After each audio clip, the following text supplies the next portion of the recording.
প্রিয় দর্শক বন্ধুরা, উঠে আসছে অত্যন্ত গুরুত্বপূর্ণ খবর আপডেট। অর্গানাইজার, টিচার বা সংগঠক, শিক্ষক রিলেটেড গুরুত্বপূর্ণ খবর আপডেট। তৎসহ থাকছে দ্রুত নিয়োগের শুরু তৎপরতা। অবশ্যই এই ভিডিওর মধ্যে আর্জেন্ট বেসে এই টপিকটিকে তুলে ধরার চেষ্টা করছি এবং আর্জেন্ট ভিত্তিতে এই ভিডিওটা কিন্তু ক্রিয়েট করছি আপনাদের জন্য। ভিডিওটিকে সম্পূর্ণ শেষ পর্যন্ত শুনে নিয়ে বোঝার চেষ্টা করবেন, ভিডিওটিকে শেষ পর্যন্ত দেখে নেবেন, চ্যানেলটিকে সাবস্ক্রাইব করে নিয়ে সঙ্গে থাকবেন। বন্ধুরা, আজকের ডেটে দাঁড়িয়ে অত্যন্ত গুরুত্বপূর্ণ খবর আপডেট, একেবারে জুনের শেষ প্রান্তে এসে দ্রুত নিয়োগের ক্ষেত্রে একটি তৎপরতা কিন্তু শুরু হয়ে গিয়েছে। আপনাদের জন্য কবে হবে বিস্তারিত খবরে প্রবেশ করছি, সম্পূর্ণ শেষ পর্যন্ত দেখে নেবেন। বন্ধুরা, রাজ্যে মন্ত্রিসভার বৈঠক ইতিমধ্যেই কিন্তু হয়েছে এবং সেই বৈঠক থেকে কিছু পজিটিভ বার্তা উঠে এসেছে। নিয়োগ সংক্রান্ত বিধি প্রকাশ সহ একাধিক বিষয় নিয়োগের ক্ষেত্রে গুরুত্বপূর্ণ তৎপরতা ইতিমধ্যেই কিন্তু শুরু হয়ে গিয়েছে। আমরা দ্রুত সেই খবরের দিকেই প্রবেশ করবার চেষ্টা করি। বন্ধুরা, যে বিষয়টি জানা যাচ্ছে যে প্রশাসনিক কাজে আরও গতি আনতে রাজ্যের বিভিন্ন সরকারি দপ্তরে নতুন করে নিয়োগের দরজা খুলে যাচ্ছে। গত বুধবার রাজ্য মন্ত্রিসভার বৈঠকে 2344টি শূন্য পদের নিয়োগের প্রস্তাব গৃহীত হয়েছে। ওই সব পদের নিয়োগ প্রক্রিয়া দ্রুত শুরু হবে। প্রশাসন সূত্রে খবর, স্বরাষ্ট্র দপ্তরে 105টি পদ, প্রাণী সম্পদ উন্নয়ন দপ্তরে 270টি শূন্য পদে নিয়োগ হবে। বাকি সব নিয়োগ হবে অন্যান্য দপ্তরে।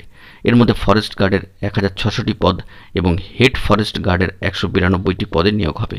সেই সঙ্গে রাজ্যের বিভিন্ন জেলার সাঁওতালি ভাষায় প্রায় 100 জন ভলেন্টিয়ার টিচার নিয়োগ করবে স্কুল শিক্ষা দপ্তর। কার্যত এই বিষয়টিকে খেয়াল করবার দরকার রয়েছে যে স্কুল শিক্ষা দপ্তরের অধীনস্থ কিন্তু নিয়োগ হবে ভলেন্টিয়ার টিচার। ওই দপ্তরের এক শীর্ষকর্তা জানাচ্ছেন যে শিক্ষকের অভাবে নিয়মিত ক্লাস হচ্ছে না, অথচ নিয়োগ মামলার জেরে নতুন করে স্থায়ী শিক্ষক নিয়োগ করা সম্ভব নয়। সেজন্য আদিবাসী এলাকায় বিভিন্ন স্কুলে সাঁওতালি ভাষার শিক্ষক আপাতত অস্থায়ী ভিত্তিতে নিয়োগ করার সিদ্ধান্ত নেওয়া হয়েছে। অত্যন্ত গুরুত্বপূর্ণ পদক্ষেপ বলা যেতে পারে। তো সেই জায়গা থেকে দাঁড়িয়ে এই বার্তাটি দেওয়ার রয়েছে বা উঠে আসার দরকার রয়েছে যে এরকম যে একটি ক্লিয়ার কাট নির্দেশ চলে এলো এবং রাজ্য মন্ত্রিসভার বৈঠক থেকে বিধি পাস ও নিয়োগের বিষয়ে যে জোর দেওয়া হচ্ছে এবং নিয়োগ প্রক্রিয়া যে শুরু হবে, সেরকম ক্লিয়ার কাট একটা আনকাট বক্তব্য যদি অর্গানাইজার, টিচার বা সংগঠক, শিক্ষক নিয়োগ প্রক্রিয়া রিলেটেড বিষয়কে কেন্দ্র করে উঠে আসে, তবে সমস্ত ধোঁয়াশা বা জল্পনার কিন্তু অবসান হবে।